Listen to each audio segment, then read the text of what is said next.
మనం ఆదివారము చర్చిలో కూర్చునేది దేని కొరకమ్మా? శరీరాన్ని అభివృద్ధి పరచుకోవడానికి కాదు, ఆత్మను అభివృద్ధి పరచుకోవడానికి. శరీరంలో ఉన్నటువంటి బలహీనతలను ఆత్మ ద్వారా జయించడానికి ఆదివారం మనం అందరము కూడుకొని మన ఆత్మను బలపరుచుకోవడానికి మనం ఆదివారం ప్రార్థనలో కూడుకుంటున్నాం. దాని కొరకే కూడుకోవాలి. ప్రతి వారము చర్చికి వెళ్తున్నాను అని ఎందుకు అంటున్నారంటే, ఎందుకు అనాలి అంటే, నీ ఆత్మను బలపరుచుకోవాలి. ఏం చేయాలి? మనము మన ఆత్మను బలపరుచుకోవడానికి చర్చికి రావాలి. మనము 10 మందిగా కూడుకోవడం, 2-3గా కూడుకోవడము మన ఆత్మీయతను బలపరుచుకోవడానికి. ఏ విషయము నుండి అంటే, లోకములో నుండి మనము వేరుపరచబడ్డాము గనుక, లోకములో నుండి మనం ప్రత్యేకించబడ్డాము గనుక, ఆ లోకములో ఉన్నటువంటి పాపాన్ని మనలోనికి రాకుండా దేవుని యొక్క శక్తిని మనం పొందుకోవడానికి ఆదివారము ఆరాధనలో కూడుకోవాలి. అలా కూడుకోకుండా మనం శక్తిని పొందుకోలేం. అలా కూడుకోకుండా పాపాన్ని జయించలేం. చాలామంది దాని కొరకు కూడుకోవట్లేదు, ఆశీర్వాదాల కొరకు కూడుకుంటున్నారు. లోక సంబంధమైనటువంటి ఆశీర్వాదాల కొరకు ఆదివారపు ఆరాధనకు వెళ్తున్నారు, ప్రార్థనలకు వెళ్తున్నారు, మీటింగ్లకు వెళ్తున్నారు. కానీ నిజానికి దాని కొరకు కాదు.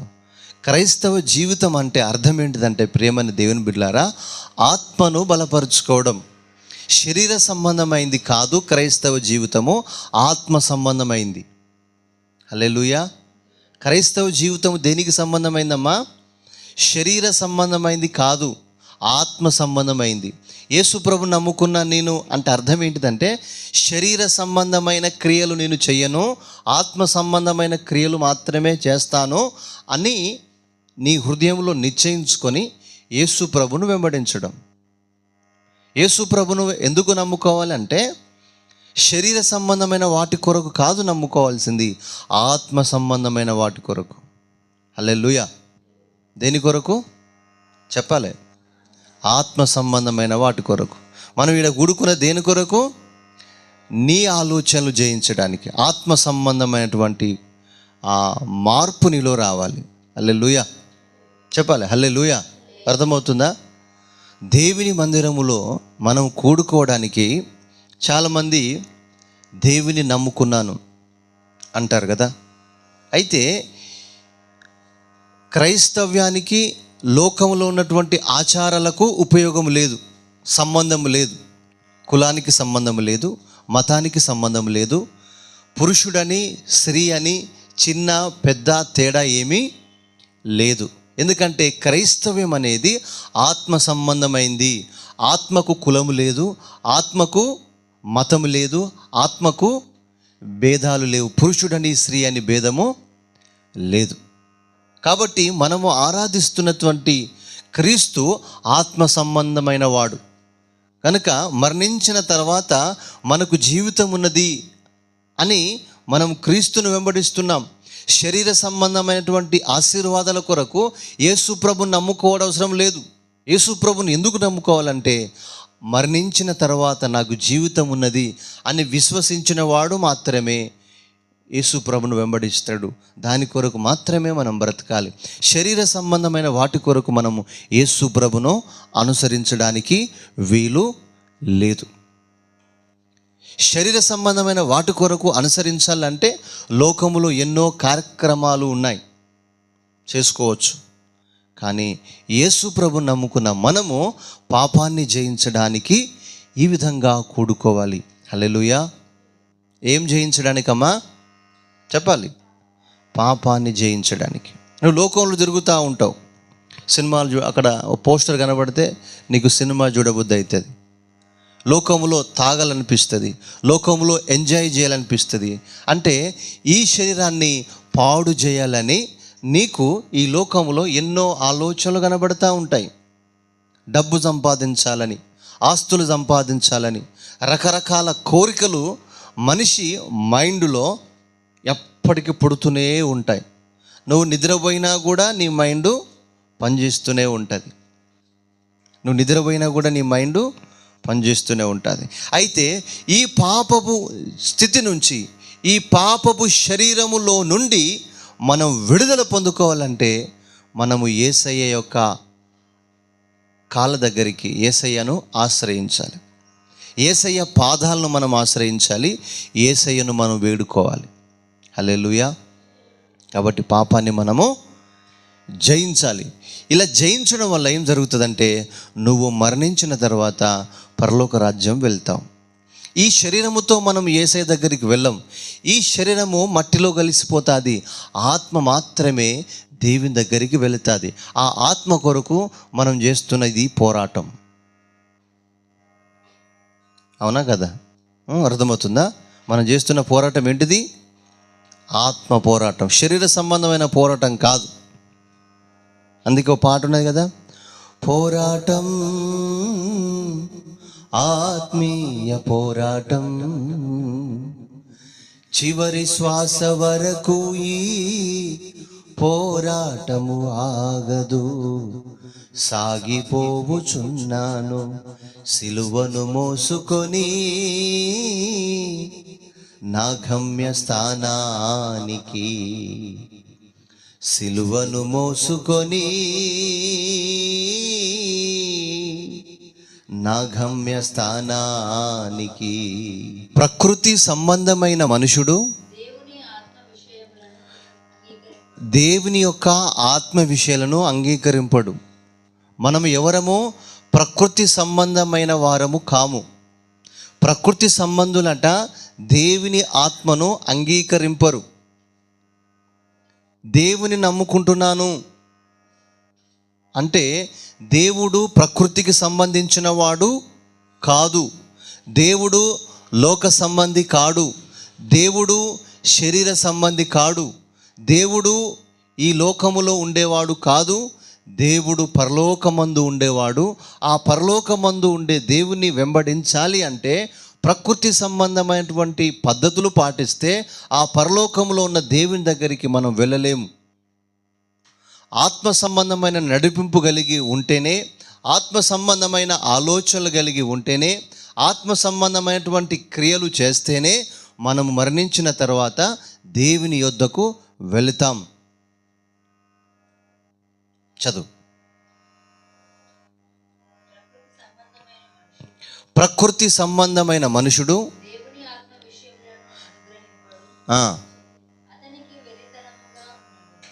అతనికి వెర్రితనముగా ఎలా ఉన్నాయటమ్మా? ప్రార్థన చేసుకోవాలి, యేసయ్య నమ్ముకోవాలి, మంచిగా బ్రతకండి, ఈ లోకము శాశ్వతము కాదు అంటే వాళ్ళకి ఎలా అనిపిస్తుందట? ప్రకృతి సంబంధులకు వెర్రితనముగా కనబడుతుంది. ఏదో కొత్తగా చెప్తున్నాడు ఈయన, ఏదో ఆత్మ అంటున్నాడు, చనిపోయిన తర్వాత జీవితం అంటున్నాడు, పాపం చేయొద్దంటున్నాడు, అలా ఉండాలి ఇలా ఉండాలని చెప్తున్నాడు అని చెప్పి లోకంలో ఉన్న వారికి ఎలా కనబడతామట? వెర్రితనముగా కనబడతాం అని దేవుని వాక్యమే సెలవిస్తూ ఉన్నది. క్రీస్తును వెంబడించేవారు వెర్రితనంగా కనబడతారట. ఎందుకు అంటే ఏదో కొత్త కొత్తవి చెప్తూ ఉంటారు వీళ్ళు. తాగొద్దట, తినద్దట, తిరగొద్దట, మంచిగా ఉండాలట, ప్రార్థన చేసుకోవాలట. ఇవన్నీ మనిషిగా మనం చేయలేం కదా. పాపం చేయకుండా మనం ఉండలేం, తాగకుండా ఉండలేం, తిరగకుండా ఉండలేం. ఇవన్నీ ఎలా సాధ్యమవుతుంది అంటారు. అది నిజమే, మనిషికి సాధ్యం కాదు. పాపము చేయకుండా ఉండడము మనిషికి సాధ్యము కాదు. అందుకే ఆత్మ సంబంధమైన దేవుని మనం వెంబడించాలి. ప్రైజ్ ద లార్డ్, హల్లెలూయా. ఏం చేయాలి మనము? ఆత్మ సంబంధమైన దేవుణ్ణి వెంబడిస్తున్నాం, అందుకే ప్రార్థన చేసుకుంటున్నాం.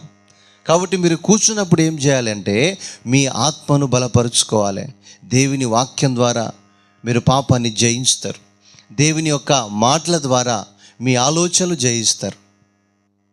అది లేకుండా ప్రపంచంలో ఎవ్వడు కూడా జయము పొందుకోలేడు.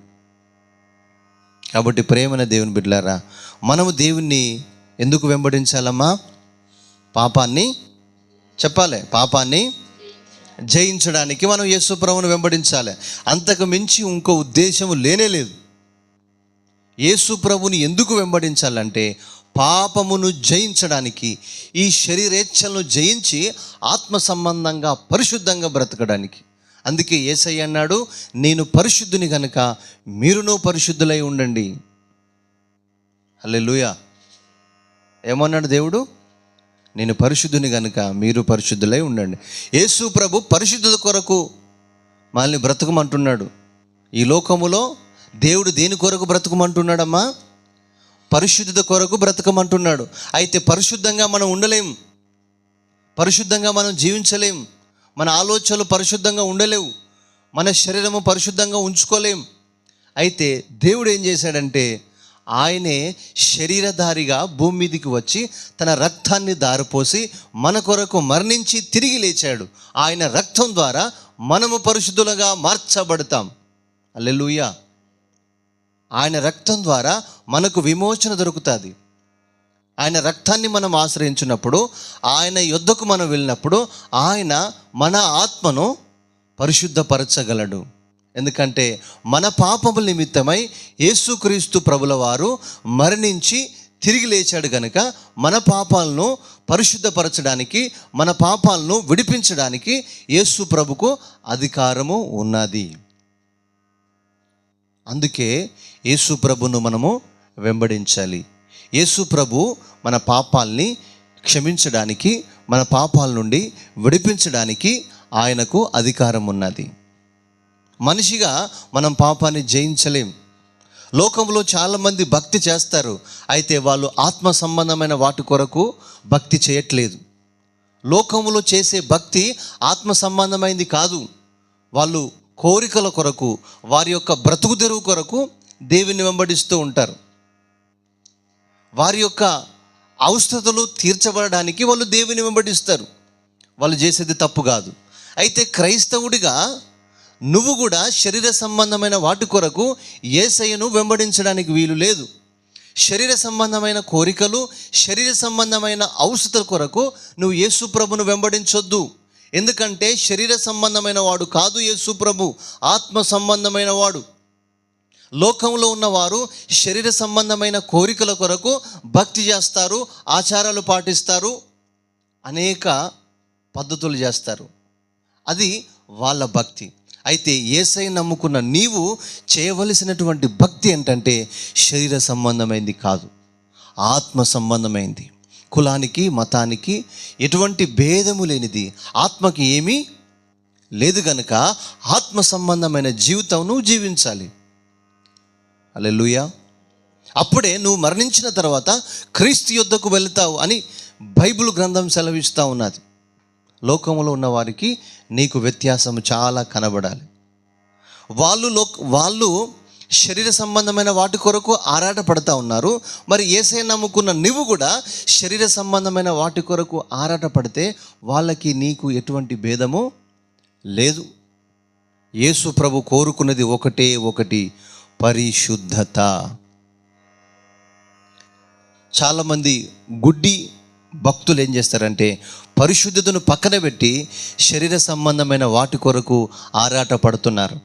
దేవుని నమ్ముకుంటే నాకు ఉద్యోగం వచ్చింది, దేవుని నమ్ముకుంటే నాకు పెళ్ళయింది, దేవుని నమ్ముకుంటే నాకు పిల్లలు పుట్టిండ్లు, దేవుని నమ్ముకుంటే నేను ఇల్లు కట్టినా. ఇవి కాదు, ఇందుకొరకు కాదు యేసు ప్రభుని నమ్ముకోవాల్సింది. యేసయ్య నమ్ముకున్న నా పాపపు జీవితం పోయింది, యేసయ్య నమ్ముకున్న నేను త్రాగుడు మానేశాను, యేసయ్య నమ్ముకున్న నా వ్యభిచారపు ఆలోచన పోయినాయి, నేను రౌడీ షూటర్గా బ్రతికి తిని దేవుడు నన్ను మార్చినాడు, పాపంతో బ్రతికాను, యేసయ్య నమ్ముకుంటే నేను మారు మనసు పొందాను, నా మనసు శుద్ధి అయింది, నా ఆలోచనలు శుద్ధిగా ఉన్నాయి, నేను నీతిమంతుడిగా బ్రతుకుతున్నాను, నేను ఎవరిని మోసం చేయట్లేదు, నేను ఎవరిని అన్యాయం చేయట్లేదు, నేను ఈ రోజు నుంచి యేసయ్య నమ్ముకున్నాను, నా జీవితం మారింది అని ఇందుకు మనము యేసయ్యను నమ్ముకోవాలి. ఈ సాక్ష్యం కావాలి. యేసయ్యను నమ్ముకున్న వ్యక్తికి ఏం సాక్ష్యం కావాలి? మనిషి హృదయానికి సంబంధించినటువంటి ఆలోచనలు, శరీరానికి సంబంధించినటువంటి ఆలోచనలు తొలగిపోయి ఆత్మ సంబంధమైన ఆలోచనలు కలిగి నేను జీవిస్తున్నాను, నేను వేషధారిగా బ్రతకట్లేదు, నేను ఎవరిని మోసం చేయట్లేదు, నేను అన్యాయము చేయట్లేదు, నేను అక్రమాలు చేయట్లేదు, యేసయ్య ఆత్మ నా మీదికి వచ్చింది, యేసయ్యను వెంబడిస్తున్న నేను ఈరోజు నేను పరిశుద్ధుడిగా బ్రతుకుతున్నాను అని మనము సాక్ష్యం చెప్పేటట్లుగా సమాజానికి ఉండాలి. హల్లెలూయా. అర్థమవుతుందా? చెప్పేది అర్థమవుతుందా? కానీ ఈ రోజుల్లో ఏమంటున్నారు అందరూ? దేవుని నమ్ముకుంటే నాకు రోగం రావద్దు, యేసయ్య నమ్ముకుంటే నాకు రోగం రావద్దు, యేసయ్య నమ్ముకుంటే నాకు అప్పులు కావద్దు, యేసయ్య నమ్ముకుంటే నాకు జ్వరం రావద్దు, యేసయ్య నమ్ముకుంటే నేను నల్లగా కావద్దు, యేసయ్య నమ్ముకుంటే నేను తెల్లగానే ఉండాలి, యేసయ్య నమ్ముకుంటే నాకు బాగా పైసలు రావాలి. ఇందుకొరకు కాదు యేసుప్రభు నమ్ముకోవాల్సింది. అటువంటి లక్షణాలు బైబిల్లో లేవు. యేసుప్రభు నమ్ముకుంటే నీ పాపాలను క్షమిస్తాడు. యేసుప్రభు నమ్ముకుంటే నీ మనసును మారుస్తాడు. యేసుప్రభు నమ్ముకుంటే నువ్వు చనిపోయిన తర్వాత జీవితం ఉన్నది, ఆయన పరలోక రాజ్యం తీసుకుపోతాడు అనేది విశ్వాసముతో నువ్వు నమ్మాలి. ఇది యేసుప్రభును వెంబడించాల్సింది. ఇక మిగతా అంతా యేసయ్యకు సంబంధించిన ముచ్చట్లు కానీ కాదు, వాటి వల్ల ఎటువంటి ప్రయోజనము లేదు. అయితే ఒకటేంటంటే, ఆత్మానుసారంగా జీవిస్తే తప్పనిసరిగా నీ అక్కర్లు అవసరం దేవుడు తీరుస్తాడు. అది ఇంపార్టెంటు కాదు. హల్లెలూయా చెప్పాలి. హల్లెలూయా. ఇలా చెప్తే ఎవరు యేసుప్రభు నమ్మరు కాబట్టి చాలామంది ఏం చేస్తున్నారంటే, యేసయ్య నమ్ముకుంటే మీకు రోగాలు బాగా చేస్తాడు దేవుడు. నువ్వు నమ్మినా నమ్మకపోయినా యేసయ్యను వెంబడిస్తే తప్పనిసరిగా నీకేం కావాలో ఆయన చేస్తాడు. కానీ ముఖ్య ఉద్దేశం అది కాదు. యేసుప్రభు నమ్ముకుంటే రోగం బాగవుతుంది, కానీ రోగం బాగవడం కొరకు మనం యేసయ్యను నమ్మొద్దు. మనం పరలోక రాజ్యం పోవడానికి యేసయ్యను నమ్మాలి. యేసయ్య నమ్ముకుంటే నాకు ఉద్యోగం వస్తుంది అని దాని కొరకు కాదు నమ్మాల్సింది. నీ పాపాలు క్షమించబడతాయి అని చెప్పి నువ్వు యేసయ్యను నమ్మాలి. ఇది యేసయ్యను వెంబడించే పద్ధతి, యేసయ్యను వెంబడించే విధానం.